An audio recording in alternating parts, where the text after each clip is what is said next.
Alrighty, well, welcome. Thank you so much for joining us today for this training. We're going to have Krista back with us, talking with us again, and we're very excited about that. Um, but I just want to remind you all that we record these trainings and then post them to our YouTube later on. If you want to share those with your friends and colleagues, I definitely invite you to do that. And I also invite you to share the link with anyone who might be interested in learning more about fire safety and fire service. We are always more than welcome to accommodate for them. I also just want to put out a little notice about the certificates. I was very sick last week and I wasn't able to get them out, so I apologize for that. But so today, after this training, you'll be getting, if you attended last week's training, you'll be getting that certificate, as well as this week's certificate. You'll get that one as well. So I apologize about that, but thank you all for being patient with me. So I'm just going to hand it over to Krista instead. Thank you for being here today, Krista. Yes, of course. Good morning. Thanks everybody for being here today. I'm really excited to be here. I will be talking today about a topic that is very near and dear to my heart. I'll be talking to you today about firefighter mental health. And so I will be taking some time and introducing myself and talking to you a little bit about why this is important to me and kind of how I got started in doing this. And then I'm going to start talking to you about why this is important to you and why this is going to be important to you and to your work as a firefighter and being kind of the best firefighter that you can be.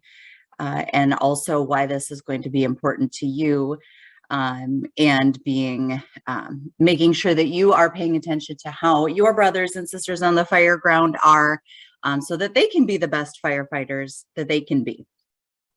So part of, again, what we're going to talk about is sort of like a systems approach. So we're going to look at this whole picture of mental health as many different pieces that are important that come together to ensure that we are taking care of ourselves. And that includes psychological first aid, peer support, critical incident stress management, and debriefing. And we're going to talk about, again, how all of those pieces work together to help keep you a safe and healthy firefighter. So just a little bit about me. Again, my name is Krista Nielsen. I am a paid on-call firefighter. So I do that part-time. I live in the United States. I live in a state called Minnesota. It is very cold and snowy here right now. So I'm sure exactly the opposite of what you are all experiencing. And so I do firefighting part-time. And then full-time, for my full-time job, I work as a social worker. And I have done this type of work for about 20 years. And I do kind of specialize in mental health. And so that is what I do full-time. And so to be able to talk about kind of the two things that I do for, I say that they are my jobs, but they really are passions for me. Is an incredibly it's such an honor for me to be able to do that. So as you can see from the picture on my right, I have a family. I am married and I have two children, and so I look at firefighter mental health and making sure that I am taking care of that for myself as being very important to keeping myself safe and healthy for the people that are surrounding me on the right.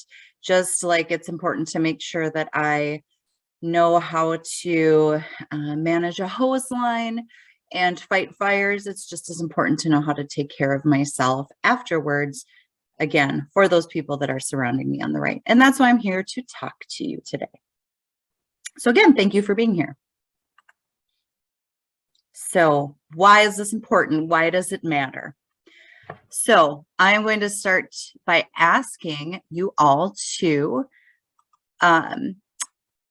raise your hand if you have ever witnessed something during your job, either during your job or outside of your job, that was really difficult to see.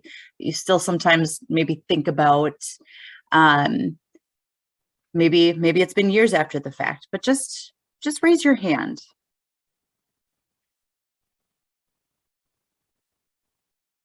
Yeah, I see some people raising their hand in the chat. I see some people raising their hands on video.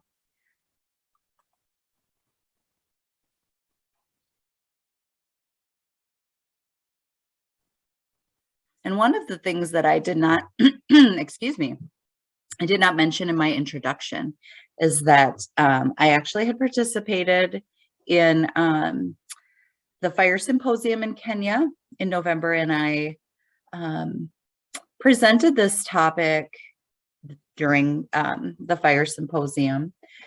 And when I asked this question during the beginning part of the presentation, I had so many people raise their hand that I actually don't think that I had a single person with their hand down. And the reality is that if you work in this field of firefighting, you have probably seen some incredibly difficult things. You are called as a firefighter to people on their worst days. People are typically not calling the fire department if they're having a really good day.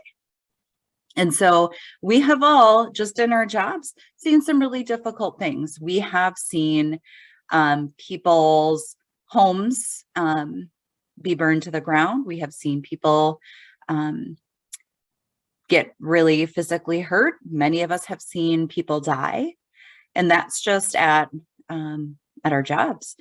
Many of us have witnessed some really tragic, horrible things in our lives outside of our jobs as well. And when we have multiple instances of experiencing things that are really difficult to see, that has an impact on us. And so we often don't think that, we sort of think that, well, you know, I can be strong, I can, you know, I can move on, I can sort of keep doing this work and I'm going to be fine. But just like if you experience multiple traumas, for example, if somebody experiences multiple hits to their body, they might be able to survive one or two, but over time, multiple blunt force traumas is going to have an impact on you. And so that's why we talk about this, because over time, experiencing trauma, trauma yourself, experiencing trauma secondhand from watching other people experience trauma has an impact on us. And so just due to the nature of the work that we do, it's important for us to pay attention to how our mental health might be impacted by the work that we do. So we're going to talk a little bit about some language around mental health, just to kind of help you understand how some of the stress and how some of the experiences that you have might be impacting you, just to help give you some language to use to talk about it. So I would imagine that many of you have heard about the word stress. I think this is becoming more common these days to talk about this, but stress is a difficulty that causes worry or emotional, it can cause worry or emotional stress. So, what is important to understand is that stress can take on different forms. And so stress is not always bad. For example, there's positive stress. The birth of a baby is often a stressful event. It's a positive event, but it is a very stressful event. There are, for many people, there's a tolerable level of stress. So it might be a certain time in your life where you are maybe experiencing, maybe you have several children and they're very young and they're demanding a lot of your time, and it's very stressful, but it feels kind of manageable. And then you might have periods of time where it feels incredibly stressful and it feels not manageable. It feels like you are not able to tolerate the level of stress.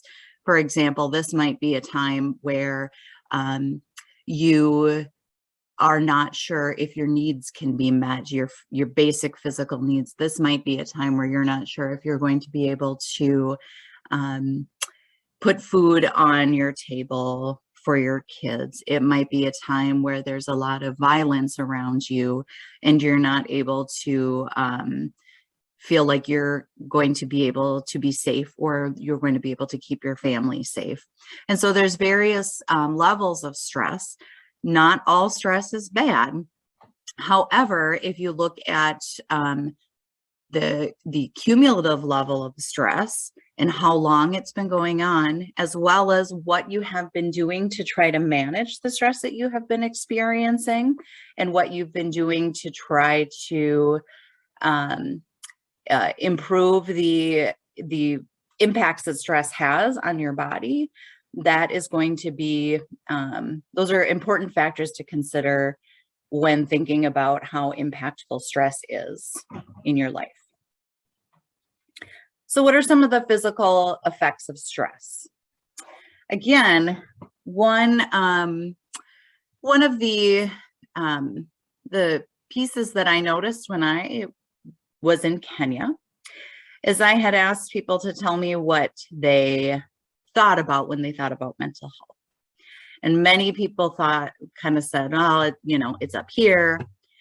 People kind of did this little motion with their fingers, like people who are kind of crazy. They thought about people who were kind of in the hospital, maybe talking to themselves and things like that. And what they didn't often think about were some of the physical effects that that mental health can have on us. And what people don't realize is that if we are experiencing high levels of stress, if our mental health is not managed, we can often experience physical stress. And so that's where you might find that you have headaches all of the time. You might find that you're very tired. You might find that you don't want to eat, or that you want to eat all the time. You might find that you're very dizzy, or that you have pain all of the time, physical pain in your body, and you can't figure out why. And so if you see this list here, these are some of the physical effects of stress. And so it's important to kind of pay attention to this. Of course, there are actual physical reasons that your body might be experiencing some of these things, but it's also important to pay attention to what are my stress levels and how could my stress levels be impacting how my body is responding. And so I would encourage you to kind of pay attention to any of these symptoms that you might be experiencing, and think about the stress levels in your life, and think about if there's something that you might be able to do to help manage some of your stress to prevent some of these.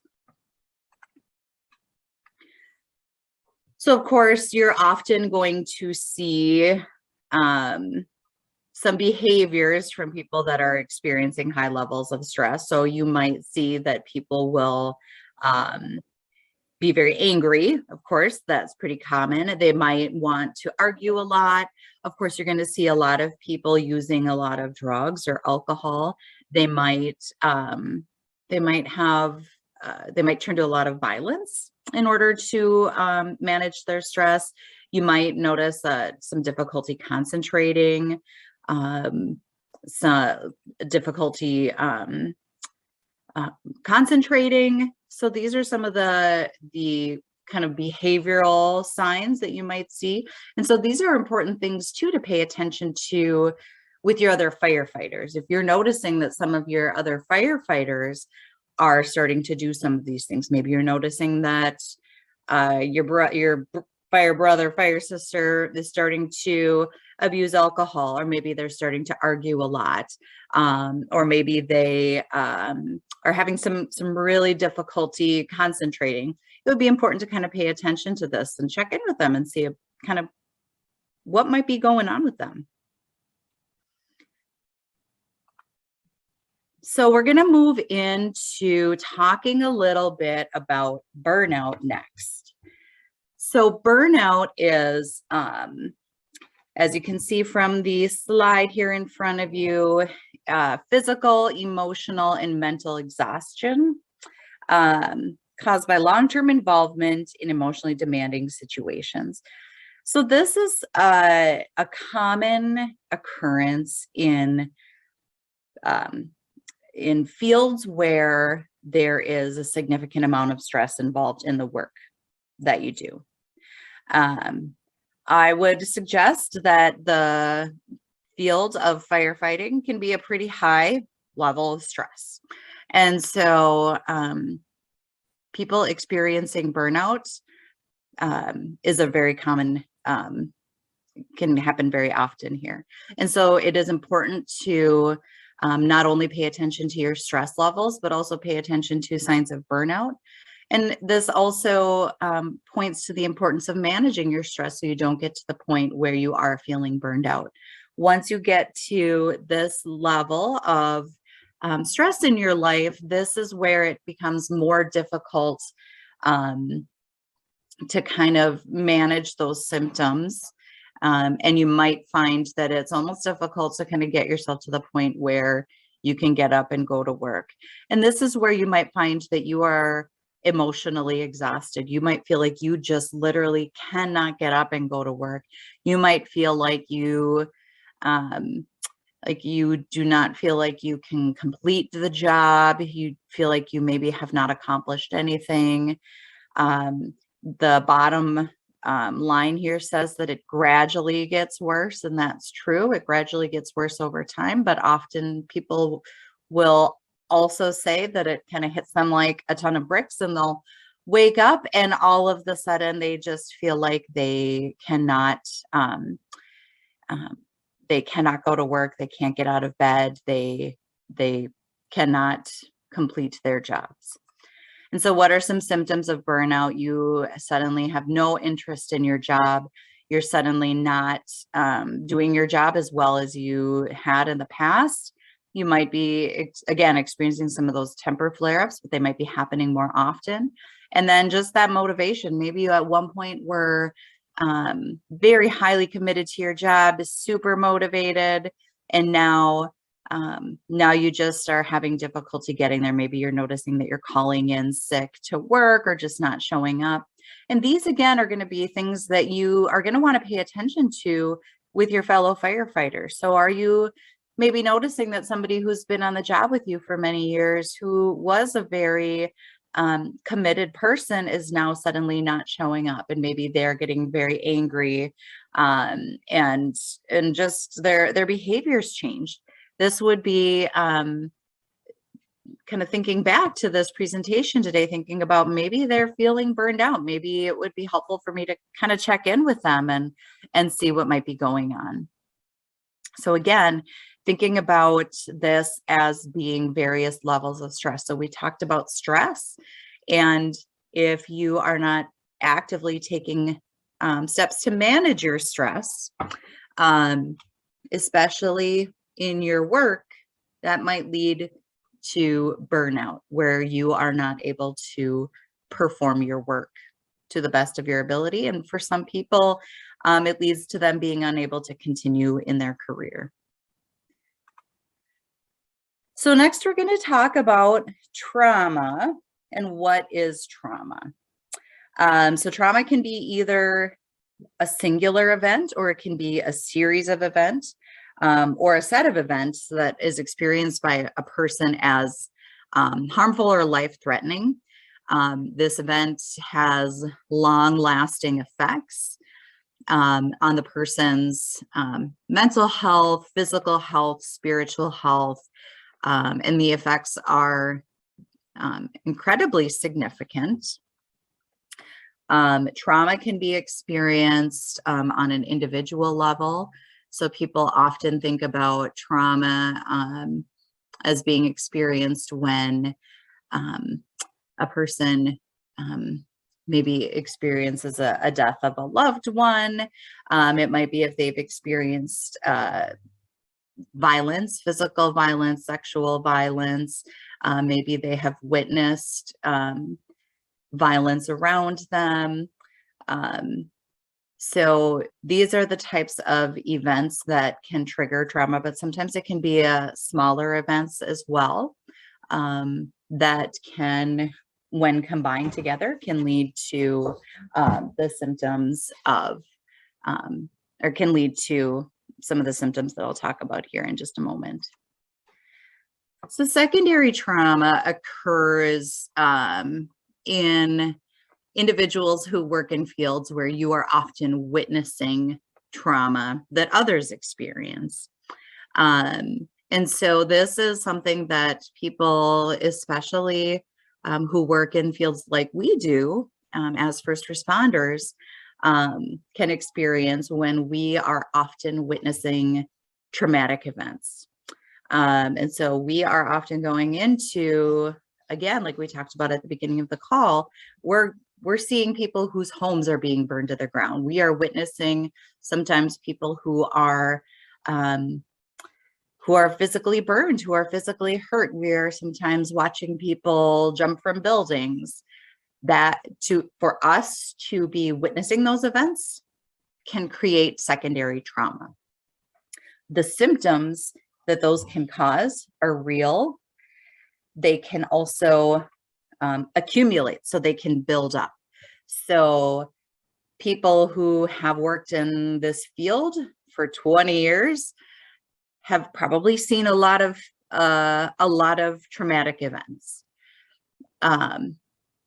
People, though, who have maybe not worked in the field for a long time, they may have not experienced quite as many events. However, it affects everybody very differently. So just because you haven't worked in the field for a long time, it can still, the effects of secondary trauma can still have a significant effect on you. So it doesn't, the length of time that you have served doesn't necessarily have an impact. And again, an important factor to consider is what else has gone on in your life. So if you have had in your personal life outside of the fire service other experiences of trauma, your risk factors for being affected by the trauma that you see in the fire service are going to be higher. So therefore, it's going to be even more important for you to kind of be mindful of taking action and taking care of yourself. And we are going to talk about what that's going to look like. What are some of the things that you can do to make sure that the impacts of the work that we do in this job don't affect you as much as they might if you weren't taking steps to take care of yourself. So again, secondary trauma. Again, we see things most people don't have to see. Some of the symptoms that you might notice are intense fear, terror, helplessness. When I was at the fire symposium, we talked about things like seeing the event well afterwards. So it might be when you're falling asleep, you might see the car accident again. You might be watching, you might think about the people jumping out the window as you're driving down the street. It might be those kind of quiet times when you kind of have the thoughts again that kind of creep into your mind. You might feel some fear during times when it seems like it doesn't make sense. Like, why am I feeling scared right now? This isn't a time when I should normally feel scared. You might feel helplessness at times. And you might feel some symptoms of depression. You might feel sad. You might feel down, and you might have difficulty even getting out of bed from those symptoms of feeling down. And these can all be symptoms of secondary trauma that's built up over time. So I'm going to ask you all for a couple of volunteers to provide some incidents that you have responded to that you feel may have caused some stress, that may have led to burnout, that may have led to trauma or secondary trauma. If you could raise your hand, that would be great.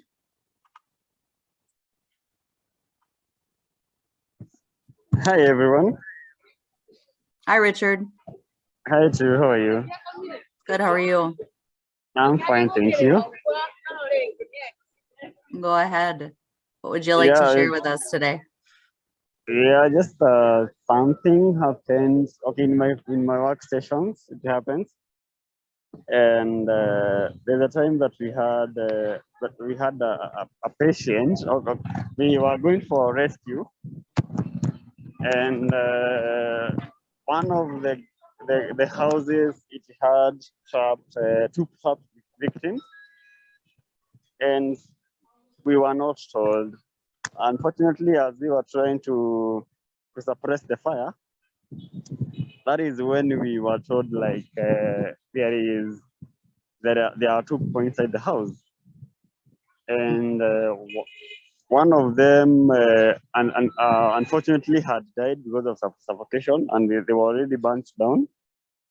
And the other one was down, and they were unconscious. And we had to do we had to evacuate the patient and then do CPR and do everything so that the patient would come back. Fortunately enough, we did, I did 3 cycles of CPR, and then the patient was, they started like this, I had a heartbeat, and there were still difficulties in breathing. And then within a fraction of a second, they were there, down again. And unfortunately, he didn't make to reach the hospital. He died on the way to the hospital with, we were going to the hospital, and he died. I think it was a tough moment for me, because it really affected me for like some few days. But I later decided to go for counseling and for mental health counseling. And it's like I've done that. I think I've done like three cycles, and I have I can see some improvement with my side. I'm really working on it.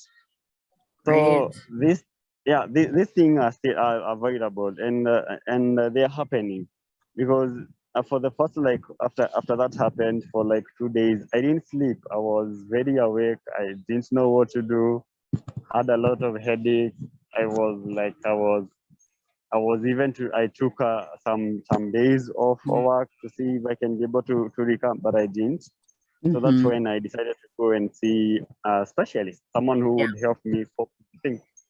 And today was my 3rd cycle, so I still have to do another cycle for like 3 months, every week one. So these things are happening, and we need to let the firefighters know, like, it is not that you feeling like that, like you're not human. We have to be a human, and we have to feel that.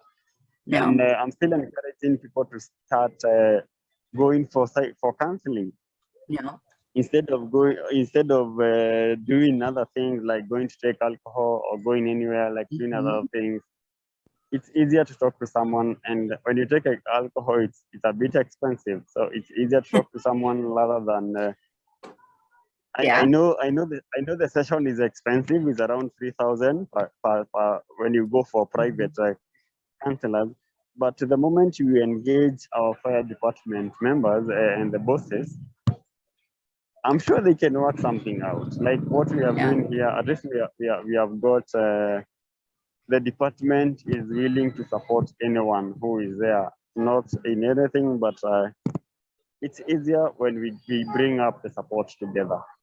Yes. And thank you for sharing that. I'm really glad that you reached out for support and that you are, that you reached out to a counselor and thought, you know what, this is affecting me so much. I need to get some professional support because this is not, I need to make sure that this doesn't affect my personal life any more than it already has. Yeah, I had to because I think I always know my brain carries a lot of information. I don't have to take it down like that. Yes. Yeah. So that's why I decided to do that. Out of curiosity, were you did you talk with people at your fire department about what you experienced? And was there anything that was helpful that your fire brothers, fire sisters did to support you? Yeah, we did talk it at the fire stations. Okay. It was okay, like they were good, they were supportive. But to reach a point, like I feel like I need to take an extra step. Because at a time we didn't have, most of the fire departments, even my fire department, they didn't have that provision that we can go for we can look for a specialist or a counselor somewhere. Yeah. So I had to do. I decided to take it personally so that now we can be able to have a counselor who will be willing to listen to the firefighters. And when a firefighter is in need, we can be able to call or we can be able to connect them to the same person. So I'm still working it to be like to be a norm, not something like just to pass. It should be something like it's a norm. We can embrace it. Like we still need help. Even the much we help, we still need the help. Absolutely.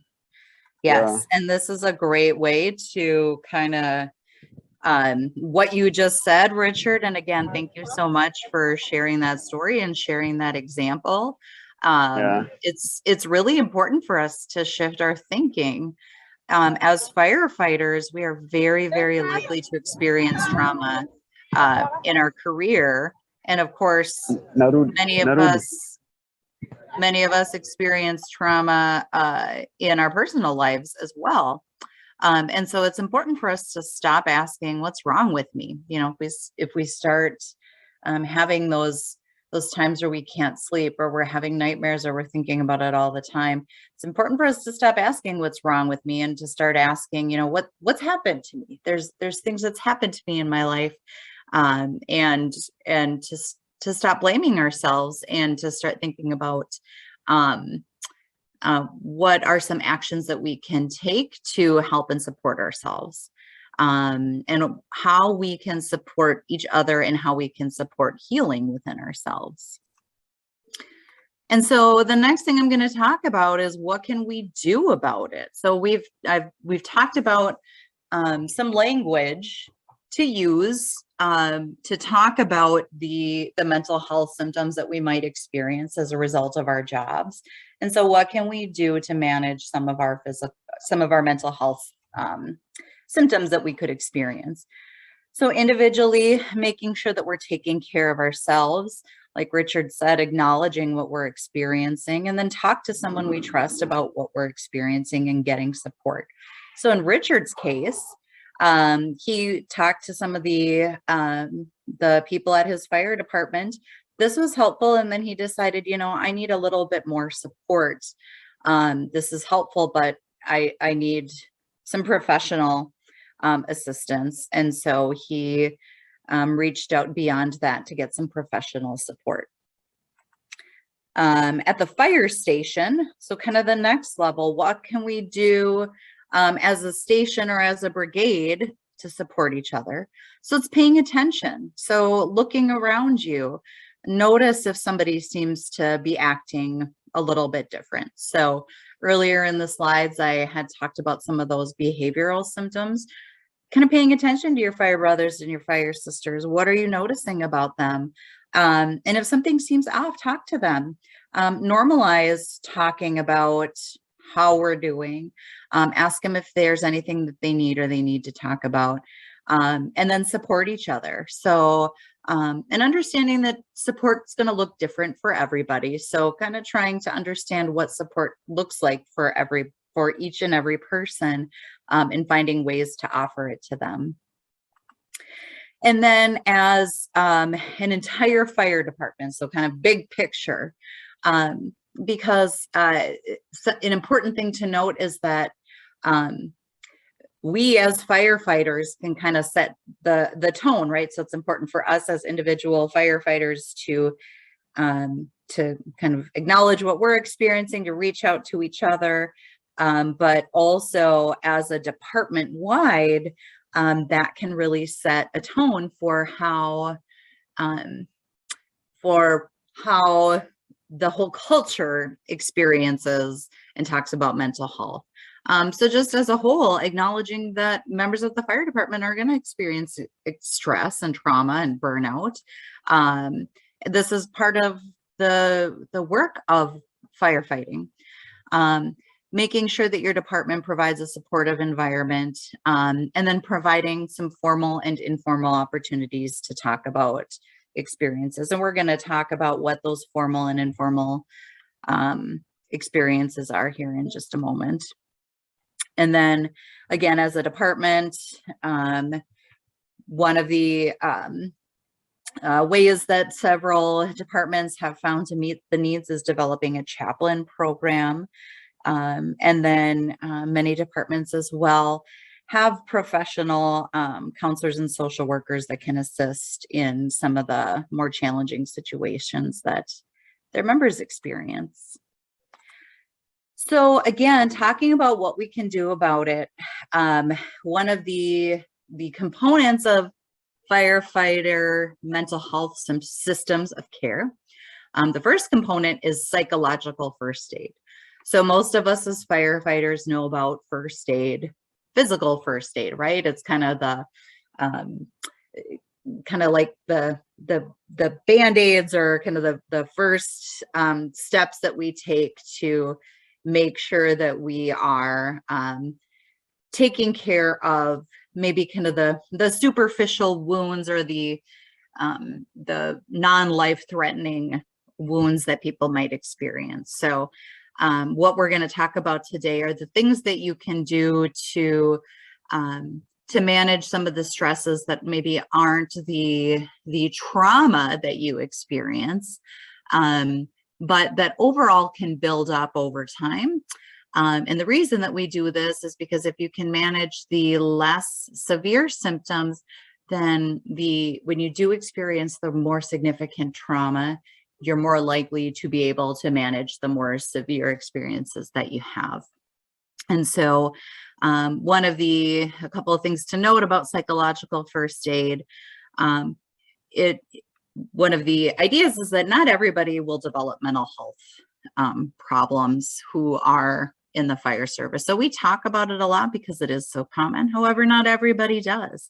And people experience it differently. Like I said, there are people that have been in the field for 20 years who are able to manage and not experience severe mental health challenges. And then there are people who have only been in the field for a few years, who have witnessed a few traumatic events and who simply cannot manage the trauma of what they've experienced. And so, again, psychological first aid is kind of designed to manage the various ranges of symptoms that we experience, but thinking a little bit more about the less severe experiences of stress, so that when you do experience the more significant traumatic events, that you're more able to cope with them.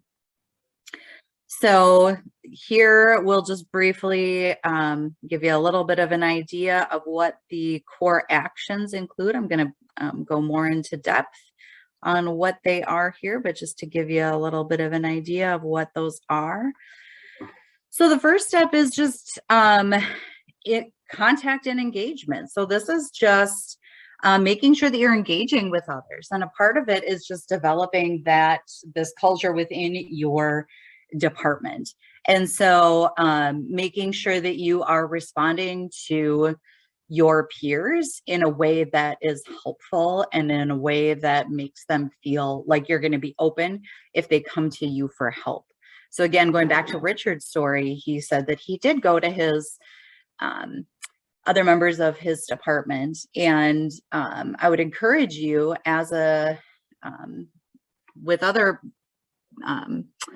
members of your brigade to kind of pay attention to how you're responding to them if they come to you and say that they've had a really difficult call, making sure that you are available to talk to them and that you are responding to them in a way that is compassionate and helpful. So again, just paying attention to how you're responding to them and making sure that you are letting them know that it's okay to come and talk to you.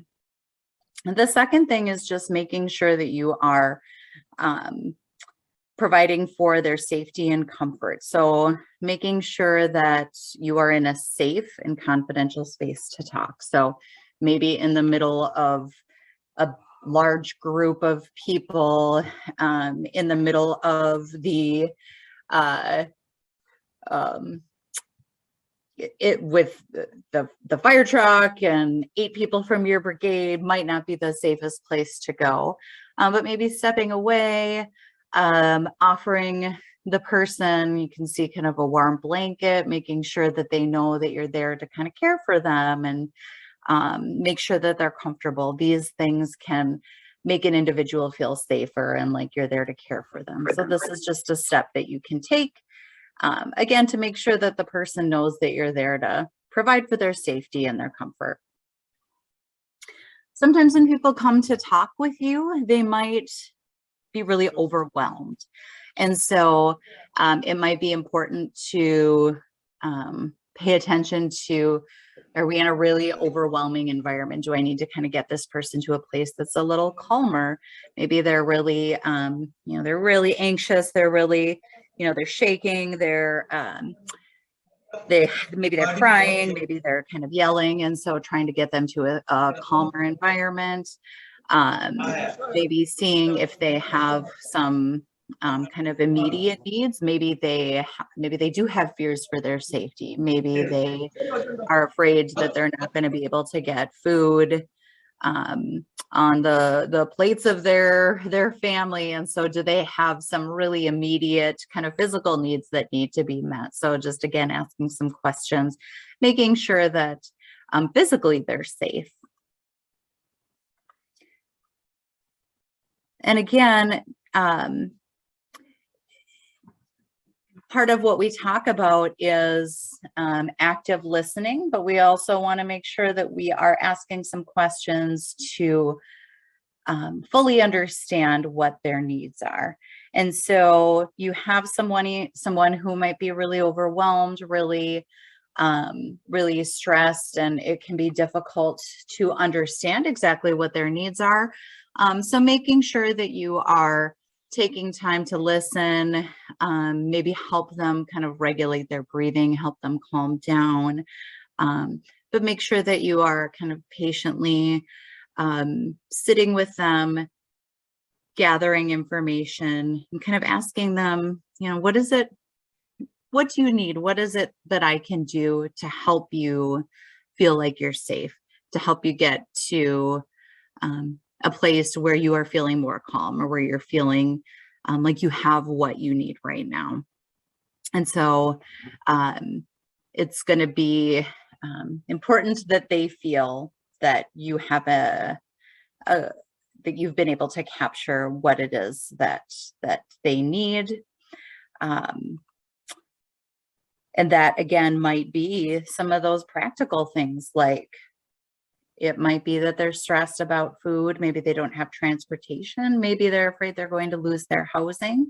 And maybe that is what's causing the biggest stress, even though they've just witnessed a very traumatic event. It might be that not meeting those basic needs is kind of their primary concern, and witnessing the traumatic event is what's kind of the compounding factor of their stress. And so making sure that you are offering ways to help them manage their stress is absolutely a way to assist them in moving forward in a way to improve their ability to manage their mental health. Connecting with social supports is incredibly important. So making sure that that they have friends, that they have families, that they are connected to. And so making sure that they're not going home alone if at all possible. And so sometimes that means that you are having them call somebody on the phone while you're there with them to meet them at home. Sometimes it means that you are helping them connect with somebody, having them text their friend to make a tea date for the next day. Things like that can go a long way to have that social connection with other people. Providing information to them on coping. And so some of the things that we've talked about today about what is stress, what is burnout, what is trauma, those are pieces of information that you can provide to them so that they know that what it is that they're experiencing. Helping to normalize the situation. Again, all of the information that I've provided today can help to kind of normalize the situation and help them understand that these are normal reactions to abnormal events that they're experiencing. And then helping to link them with services. So again, Richard, he reached out to some counseling to help him with his needs. And so that can be the next step if you feel like this person that you're trying to support needs some additional help. And so that's where your fire department having access to like a chaplain service or another counseling service can be really helpful. But even if you know of somebody in your brigade, or if you know of other resources that people can access, can be really helpful. Or even just linking them to somebody else on, maybe it's somebody else who's on the next shift that can check in with them, linking them somehow to somebody who can continue to check in with them moving forward. So again, if you're kind of in a situation and you're met with somebody who's really traumatized, really stressed, and you're thinking back, gosh, what did we talk about? She provided a lot of information. There were a lot of words. I would encourage you to think about these 3 words: look, listen, link. So look, pay attention to the situation. Listen, pay attention to the person. Actively listen to learn about their needs. And then link, take action to help them. So if you remember nothing else, try to remember: look, listen, and link. So the next piece in firefighter mental health systems of care is peer support. So there's formal peer support and informal peer support. So this first part that I'm going to talk about is informal peer support. So that's just what we can do on each shift in our brigades to support each other. So what are some things that you can do? And I'll just ask you to raise your hand to tell me what you can do to support each other on your shift. What are some things that you can do and go back and take care of each other and help to manage the mental health impacts of the work that you do?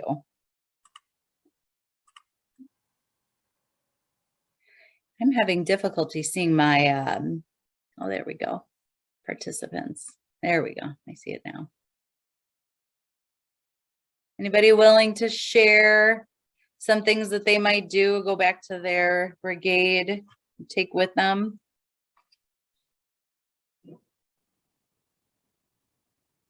I know one thing I can share that that I've done in my department is we've had a few difficult calls. I actually had several difficult calls that I've been aware of.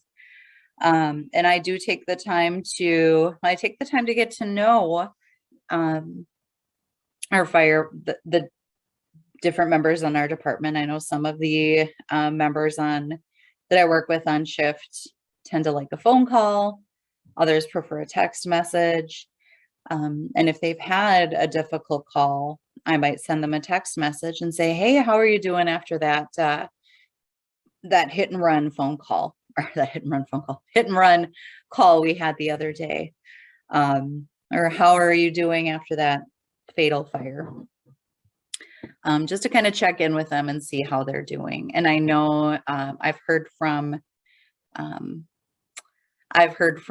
others that they've appreciated that and that they have been grateful for the check-ins that have been done. And so that I know has been something that I have done.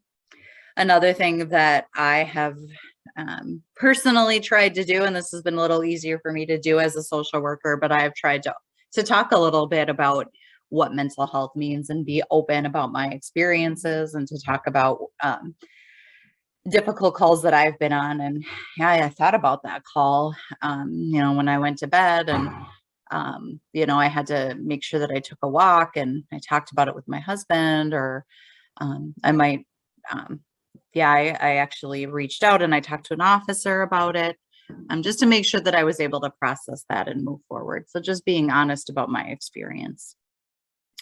Some departments offer a formal peer support program where there are people in the department who actually learn components of behavioral health and behavioral health disorders. They can serve as an advocate for mental health.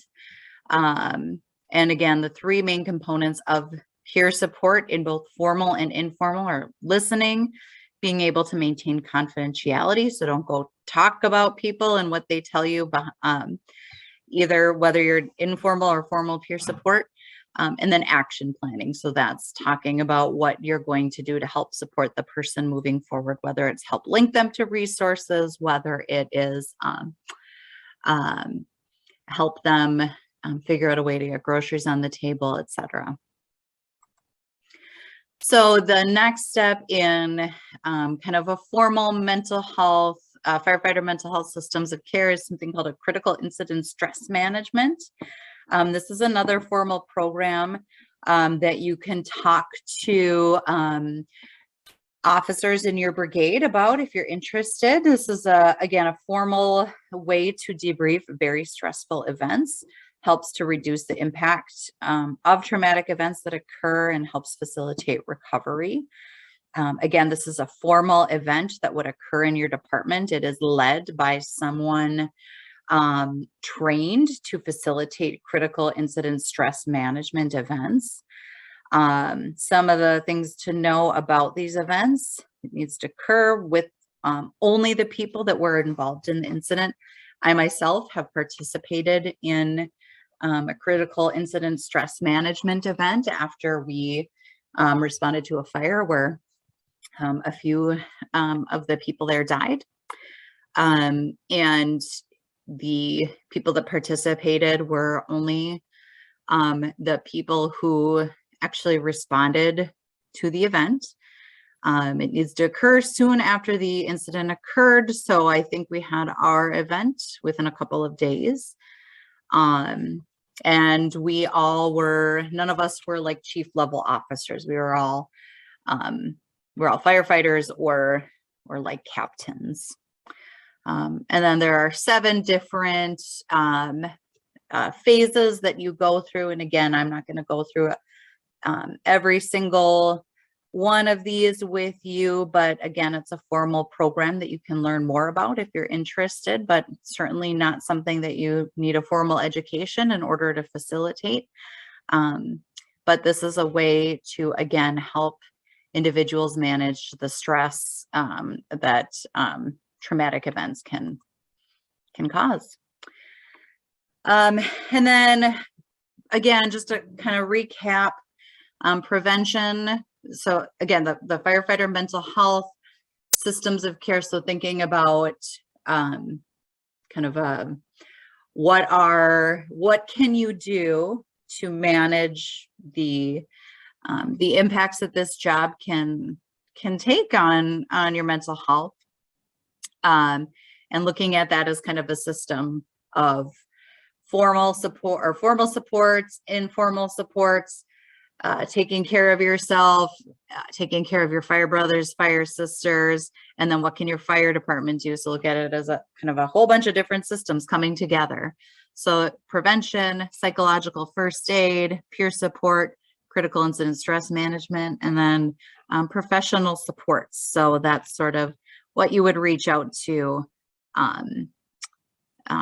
if you're not able to get what you need with some of these less formal supports. And then unfortunately, and I feel kind of bad that we didn't get a chance to talk about this, but I did want to have a conversation, and maybe I can do this next time. I can allow enough time to have this conversation, but I know that many of you on scene have to deal with some angry civilians. Members of the public can get angry on fire scenes, and just talking about the additional challenge. Not only do we have to deal with traumatic events on scene, but we also have to deal with angry civilians while we're trying to navigate that. And so what I hope is that you can take some of the information that I've talked with you about today, and taking care of yourself, managing stress, talking with your fire brothers, fire sisters about how these calls impact you, and talk about the traumatic events that you experience, but maybe talk a little bit about what the impacts are of this as well, of managing the stress that this causes on your calls as well. So unfortunately, I don't believe we have time for questions either. I put a little too much into my slides, but Asante Sana to all of you. Thank you very much. And I think Thank I'll you, turn it over to Leah. Krista. Yes, thank you.